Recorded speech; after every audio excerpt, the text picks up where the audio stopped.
sur Musique à Danse pour une vidéo consacrée aux cultures du monde, au drama chinois, ces séries télévisées que j'ai découvertes cet été et que j'avais envie de te faire partager. Sais-tu que la Chine est le premier producteur de séries télévisées au monde? Eh bien, dans cette vidéo, je vais te donner 10 bonnes raisons de regarder ces séries télévisées chinoises. Tu auras donc fort à faire cet été.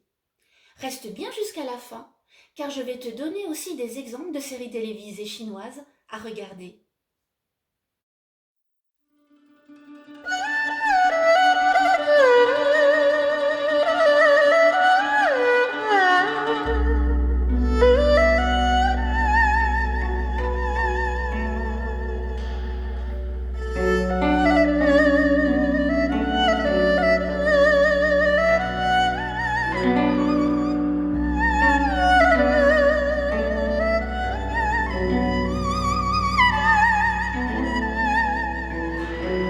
Ces séries télévisées chinoises ont trouvé leur développement à partir des années 1980. Elles sont aujourd'hui en concurrence avec le drama coréen. Ces dramas chinois en costume sont très diversifiés. Tu pourras trouver des dramas chinois historiques, d'action, de guerre, fantastiques, de romance, et même des dramas culinaires qui sont mes préférés, comme Chef Hua ou Cinderella Chef. D'ailleurs, c'est une bonne occasion de manger chinois après avoir visionné un drama. Je te préviens tout de suite, il va te falloir beaucoup de temps parce que ces séries font entre 40 à 50 épisodes en une seule saison, c'est déjà pas mal. Donc vraiment, il faut vraiment avoir du temps devant toi.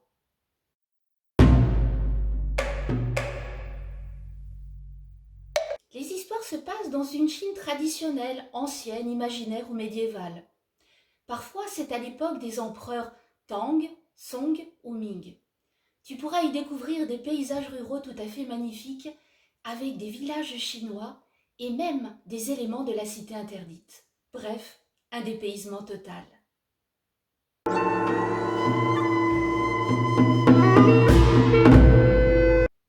Les costumes sont de toute beauté. Tu pourras apprécier le hanfu chinois, cette robe traditionnelle avec des manches très longues et aux couleurs très variées. Je crois que tu seras aussi très surpris de voir des hommes qui portent les cheveux longs. En fait, dans la Chine ancienne, porter les cheveux longs était signe de charme et de santé. C'était aussi un signe de respect à l'égard de ses parents, comme témoignage finalement d'un long héritage. Les femmes portent des chignons avec des épingles et des fleurs. Plus elles ont d'ornements, plus leur statut social est élevé. Les hommes, comme je te l'ai dit, portent les cheveux longs. C'est aussi pour eux un signe de piété et de virilité. Par contre, sous la dynastie des Ming, tu seras très surpris de voir des hommes qui ont le haut du crâne rasé, signe de l'ethnie des Mandchous. Ce qui est vraiment très étonnant aussi, et très beau, ce sont ces coiffures. Les personnages ont des coiffures vraiment impeccables, avec des cheveux très lissés, très laqués, pas un cheveu de passe.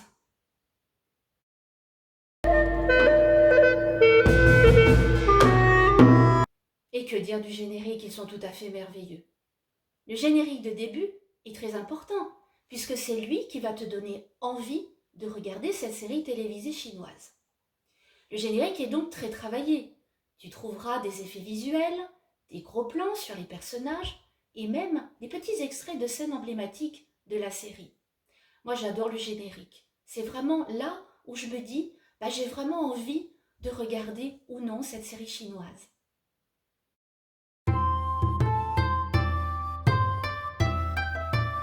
Chaque drama chinois a sa chanson titre. Tu pourras retrouver cette chanson dans le générique de début et de fin, mais aussi elle jalonne toute la série au fil des épisodes, notamment dans les moments les plus romantiques et les plus dramatiques.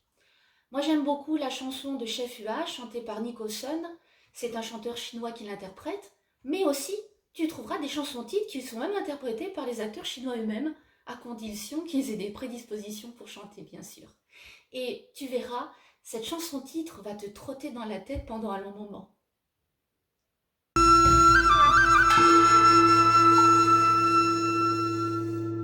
Pas de drama chinois sans kung-fu, car c'est un élément de la culture traditionnelle, un peu comme chez nous dans les histoires de cap et d'épée. Tu pourras apprécier de formidables effets spéciaux qui montre les combattants qui volent, qui tournoient, qui sautent d'une hauteur vertigineuse sans se faire mal et en retombant sur leurs pieds. Le héros, souvent personnage principal, est fort et vient au secours d'une jeune dame.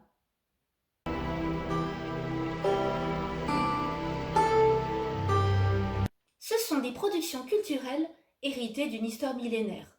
Tu vas vraiment être dans ces dramas chinois, au cœur de la culture chinoise, et tu pourras y découvrir le mariage chinois en rouge, la calligraphie, les estampes, la médecine traditionnelle, les arts martiaux, et même des recettes de cuisine, la manière de servir le thé, moi j'adore le thé, et le culte des ancêtres.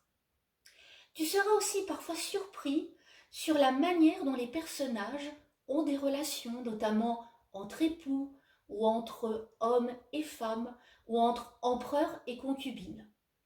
Très souvent, le thème qui revient, c'est un petit peu le mariage arrangé, et puis finalement, les deux personnages vont finir par s'apprivoiser et tomber amoureux. Alors le mariage n'est pas forcément toujours arrangé, les deux personnages se sont un peu entrevus avant, ou se sont rencontrés mais sans savoir qu'ils allaient se marier, et puis finalement va se développer une véritable romance. Il y a aussi ce thème traditionnel de la famille, avec la tradition vraiment de garder la belle-mère à la maison. Ça c'est vraiment très prégnant. Et puis aussi, moi je trouve qu'il y a un petit peu ce message de respect à l'égard des femmes.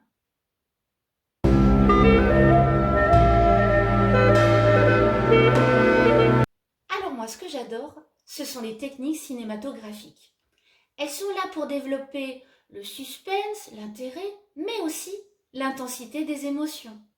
Tu trouveras beaucoup de gros plans sur les yeux, les sourires, pour exprimer toute la panelle des sentiments des personnages.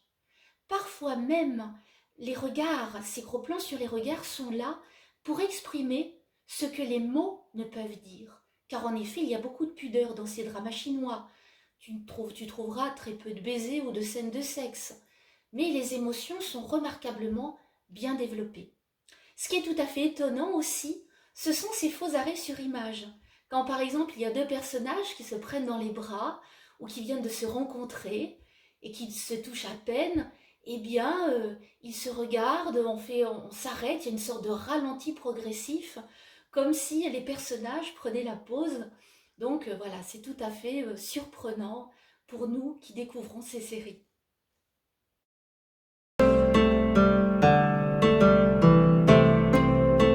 Les acteurs sont très bons et les personnages sont charismatiques.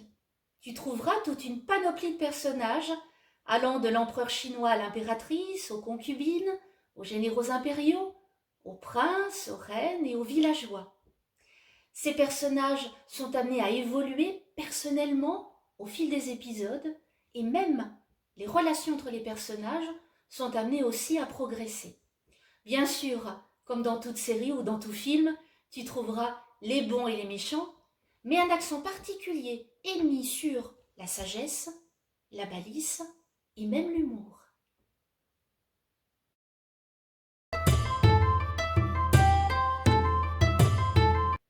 La langue chinoise est très dépaysante.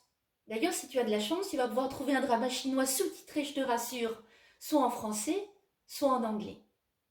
Tu pourras apprécier cette langue un peu mystérieuse, très étonnante aussi pour nous, dans sa calligraphie, dans ses consonances, dans son intonation.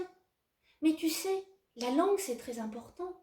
Ça montre une manière de penser, de voir le monde, et c'est aussi une manière de découvrir un peuple et un pays. J'ai sélectionné pour toi 10 dramas en costume. Certains s'appuient sur des romans, des légendes, des contes, l'imaginaire et l'histoire de la Chine. En effet, le cadre historique est un moyen intéressant de montrer une richesse culturelle et une attractivité. Dès le générique ou le premier épisode, tu vas accrocher ou pas. Le drama le plus célèbre en Chine est The Untamed, l'histoire d'une lutte entre clans, de complots et de bromances. Beaucoup de dramas se passent à la cour impériale.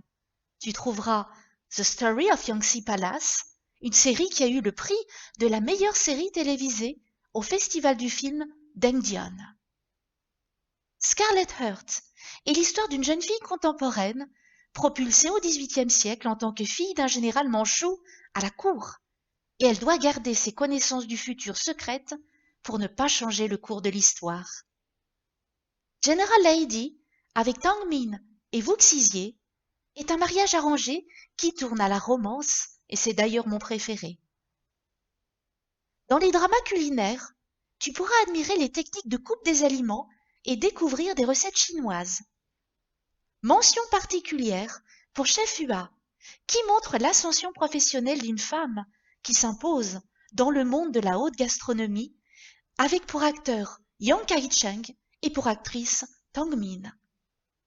Cinderella Chef est plus dans le registre comédie, avec une jeune fille du XXIe siècle issue de la Restauration, projetée dans la Chine médiévale. Dans des dramas plus légendaires de type fantastique ou magique, je te conseille La légende du serpent blanc, où l'esprit d'un ancien serpent occupe le corps d'une femme qui tombera amoureuse d'un médecin. Eternal Love, basé sur un roman, raconte une lutte entre tribus divines et d'amour contrarié dans le monde des mortels. The Wolf est l'histoire d'un jeune garçon élevé par un loup qui deviendra ensuite prince royal. Je regarde actuellement The Love by Hypnotic avec Alan Fang, où l'hypnose aide un prince à retrouver la mémoire douloureuse de son passé. Ces dramas te feront réfléchir sur les relations sociales en Chine ancienne et sur l'histoire. Ce sont parfois grâce aux acteurs et aux personnages que tu vas accrocher ou pas.